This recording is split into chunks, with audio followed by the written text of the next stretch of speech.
Ini sebenarnya hari ini kita lihat ada beberapa temuan lapangan ya, yang janggal. Yang pertama sekali tadi ada di daerah desa Pasitengah dengan Kuladang, itu banyaknya terseraknya batu bara jalan.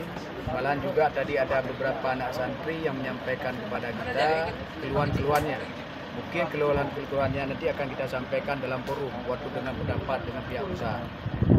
Dan juga yang lainnya juga termasuk salah satu ada ruas jalan, yaitu dari Tumpuk Ladang Balai, ada beberapa titik jalannya sudah mulai pecah-pecah. Dan juga kami lihat baru kemarin dilakukan perbaikan jalan, tapi ini belum ada 1 bulan 2 bulan, ini sudah mulai redak lagi. Dan juga ada temuan tadi kami lihat di lapangan, ada jembatan ini yang belum siap-siap. Mungkin tadi Pak Herman sudah pertanyakan kepada pihak PT AJB, itu tanggung jawab dari PT AJB. Sudah BPE, ya. Ini IPE, ya. Mungkin juga ada satu lagi Pak Ande, tadi ini juga ini jangan nanti apa istilahnya kami lihat tadi lupa saya tanya tadi kepada IPE. Ini kemarin PSU kan? PSU masalah hauling batubara. Itu dari pihak AJB masih ada kerjasama dengan ini atau tidak?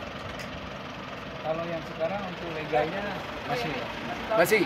Karena gini, maaf. Karena di sini di aspal, di sana di semen. Nanti sama-sama kita lihat tim pansus. Di sana di semen, Pak. Apa bedanya di sini dengan di sana? Ya, mungkin itu juga akan kita lihat sama-sama ke lapangan lainnya. Mungkin tuh ada IPE itu ada tiga tadi yang kita lihat, ada agak kejanggalan lah sedikit. Mungkin dalam dengar pendapat ini kita sampaikan kepada pihak PT perusahaan, PT IPE yang lebih mendetail lagi. Ya, kalau Pak rekomendasi terhadap banyaknya tumpahan bongkahan batu bara dan debu tadi seperti yang dikeluhkan oleh para santri seperti apa? Ya, nanti akan kita sampaikan itu rekomendasinya kita sampaikan dalam bentuk laporan pansus dan disampaikan dalam paripurna, diteruskan kepada Bupati. Oke.